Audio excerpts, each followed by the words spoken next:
Well, tomorrow, more than 30,000 people would be gathering for one of the premier events in Indianapolis, the mini marathon. Of course, the pandemic has canceled those plans. Yeah, but for one of the event's ambassadors who faces already unique challenges because of fetal alcohol syndrome, the coronavirus has been especially disruptive. As News 8's Dan Klein shows us, he's running another half marathon today to inspire others.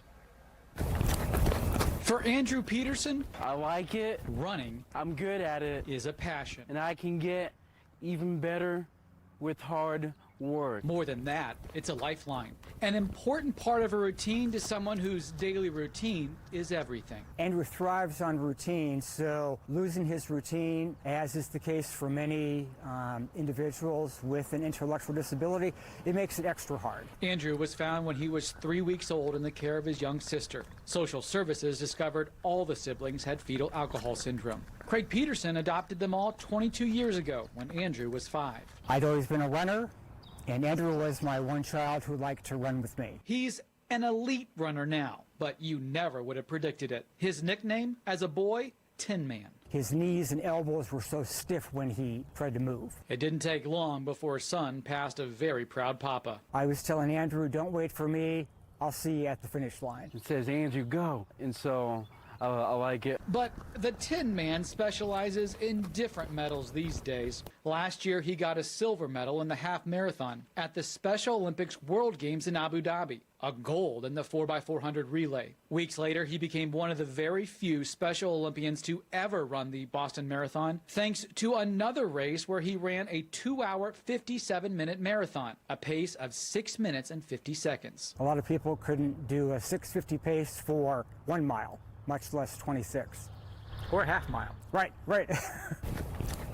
Back to that routine. Up to mid-April, almost every day had included runs with various groups around town. Andrew doesn't like to set the pace. He just keeps up with the group. But the pandemic put that on the sidelines 6 weeks ago. Oh, it's been real tough for Andrew. Yes. There's only so many times it's fun to run around the neighborhood, especially mostly alone, which is why the weekly trips to Eagle Creek mean so much. We start together, we try and run a course where we kind of pass each other a couple of times, but that's about it. It's tough, but he's doing it. In fact, Friday's virtual mini is the 4th half marathon father and son have run in the last 4 weeks. He hopes his story inspires others to get out, work hard, stay motivated. Not everything is not easy though, but it can always change people's lives. The past 6 weeks have been rough for everybody, but we need to make the best of what we can.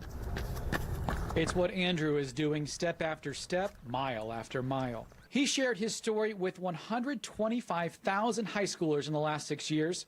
As the light filters through the trees, some of his last words in his 15-minute memorized speech seem the most appropriate. Always remember the lasting impression you can make on me and people like me.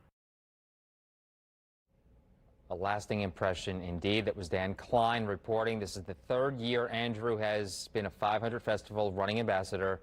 He hopes people do their own virtual race tomorrow.